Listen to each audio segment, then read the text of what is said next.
नमस्कार दोस्तों, मैं हूं प्रकल्प तळेगावकर, रिकॉप इंश्योरेंस पार्टनर्स मुंबई। दोस्तों, मैं आपके लिए आज एक वीडियो बनाना चाहता हूं जिसका मुद्दा ये है कि what is the difference between mediclaim policy and critical illness policy.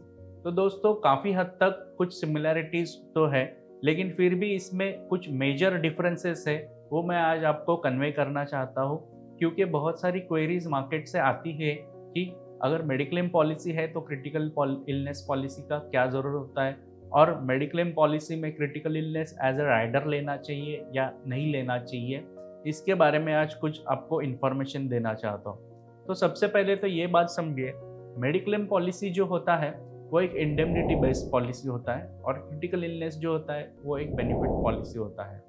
अगर किसी का कुछ हॉस्पिटलाइजेशन होता है ड्यू टू एक्सीडेंट हो, या ड्यू टू डेंगू मलेरिया हो, या हार्ट अटैक आ गया, या कुछ नी रिलेटेड आ गया प्रॉब्लम, तो हॉस्पिटलाइजेशन का जो खर्चा होता है वो मेडिक्लेम पॉलिसी में कवर होता है। लेकिन क्रिटिकल इलनेस पॉलिसी क्या करता है, ये एक बेनिफिट पॉलिसी होता है जिसमें कुछ लिस्टेड क्रिटिकल इलनेसेस होते हैं। अगर वो डिटेक्ट होते हैं किसी को, और ये ऑन पेपर प्रूव हो जाता है डॉक्टर्स के जरिए, तो उनको जो सम एश्योर्ड होता है क्रिटिकल इलनेस पॉलिसी का, ऑन सर्वाइवल बेसिस 90 डेज या 30 डेज या 90 डेज सर्वाइवल बेनिफिट होता है। उसके बाद वो पैसा पूरा उस इंश्योर्ड को मिल जाता है। तो समझना ये है कि मेडिक्लेम पॉलिसी जो होता है कि हॉस्पिटल के खर्चों तक ही लिमिटेड होता है, लेकिन क्रिटिकल इलनेस पॉलिसी जो होता है वो हॉस्पिटल के खर्चों से रिलेटेड नहीं होता। ये सीधा आपको आपका पूरा जो सम एश्योर्ड होता है वो आपके आगे के जीवन के लिए काम आए, इसके लिए ये पॉलिसी बनाया गया है। क्योंकि क्रिटिकल इलनेस के खर्चे बहुत बड़े होते हैं, आगे जाके 25-50 लाख अगर मिलते हैं क्रिटिकल इलनेस के पॉलिसी के थ्रू, तो काफ़ी हद तक फिनेंशियल हेल्प हो सकती है। अभी पर्सनल फिनेंस में जो प्रायोरिटी होना चाहिए वो ऑब्वियसली मेडिक्लेम इंश्योरेंस का होना चाहिए।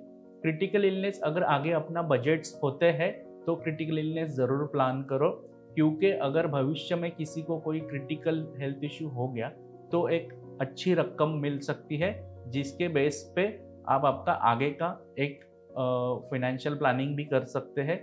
ये मैंने अपने पहले वीडियो में भी क्रिटिकल इलनेस क्या होता है इसमें थोड़ा सा संक्षिप्त रूप में बताया हुआ है।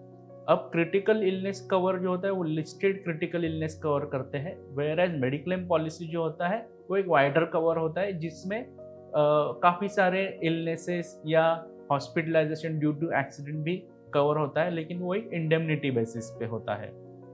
क्रिटिकल इलनेस पॉलिसी में सर्वाइवल पीरियड होता है। अगर कोई हार्ट अटैक से बीमार हुआ हो और 30 दिन से ज़्यादा जिंदा हो, सर्वाइव हो, तो फिर क्रिटिकल इलनेस का बेनिफिट पास किया जाता है based on the scrutiny of the medical papers. अभी दोस्तों, जैसे क्रिटिकल इलनेस में काफ़ी सारे बीमारी कवर होते हैं, काफ़ी सारे क्रिटिकल इलनेसेस होते हैं, लेकिन मार्केट में ऐसी भी कुछ पॉलिसीज़ होती है जो सिर्फ हार्ट का कवर देती है, सिर्फ कैंसर का कवर देती है। तो ये पॉलिसीज़ भी क्रिटिकल इलनेस की तरह काम करती है। किसी को ऐसा लगता है, अभी जनरली हार्ट के या कैंसर के जो प्रॉब्लम्स होते हैं बहुत बार हेरिडिटरी होते हैं, तो कुछ एक फीलिंग होती है किसी को कि फैमिली हिस्ट्री है तो मुझे भी कुछ हो सकता है, तो वो पर्टिकुलरली हार्ट का पॉलिसी या पर्टिकुलर कैंसर का पॉलिसी भी ले सकते हैं। वो भी एक क्रिटिकल इलनेस पॉलिसीज है। कुछ कंपनियों के पास कैंसर से रिलेटेड ऐसे भी प्लान है जो क्रिटिकल इलनेस मतलब बेनिफिट और इंडेमनिटी बेसिस दोनों के लिए काम करते हैं। आपको इसके बारे में अच्छी और प्रॉपर इंफॉर्मेशन चाहिए तो आप बिल्कुल मुझे कांटेक्ट कर सकते हो। मैं आपको प्रॉपरली इसमें गाइड करके आपका एक फिनेंशियल प्लानिंग, एक फिनेंशियल चार्ट बना सकता हो। दोस्तों, इसका प्रीमियम जो होता है वो डिफ़र करता है हर किसी के एज के ऊपर, और हर किसी का जो सम एश्योर्ड लेना है उसके ऊपर। तो दोस्तों, मेडिक्लेम पॉलिसी और क्रिटिकल इलनेस पॉलिसी ये दोनों अलग अलग कैसे हैं और क्यों लेने चाहिए, कौन सी लेनी चाहिए पहले और कौन सी बाद में, ये आपको कुछ हद तक समझ आया होगा। मेडिक्लेम पॉलिसी में एक राइडर भी देते हैं जिसमें क्रिटिकल इलनेस राइडर करके होता है। टिपिकली मैं अपने क्लाइंट्स को मेडिक्लेम पॉलिसी में क्रिटिकल इलनेस का राइडर लगाने से मना करता हूँ, क्योंकि मैं उनको ये एडवाइस करता हूँ कि आपको अगर क्रिटिकल इलनेस प्लान अच्छा चाहिए तो आप अलग से ही क्रिटिकल इलनेस प्लान लो, क्योंकि राइडर में क्या होता है उसमें लिमिटेशंस होते हैं। इसके बारे में डिटेल जानकारी चाहिए तो आप ज़रूर मुझे कांटेक्ट कीजिए। और आशा करता हूँ कि आपके मन में जो संभ्रम था कि मेडिक्लेम पॉलिसी और क्रिटिकल इलनेस पॉलिसी दो अलग अलग क्यों है, इसमें डिफरेंस क्या है, तो इस वीडियो के माध्यम से शायद से आपको ये सब बातें पता चली होगी। और आपको कुछ और कमेंट करना है, कुछ और इन्फॉर्मेशन चाहिए तो ज़रूर मुझे कांटेक्ट कीजिए। मैं हूँ प्रकल्प तळेगावकर, रिकॉप insurance partners, Mumbai. Thank you.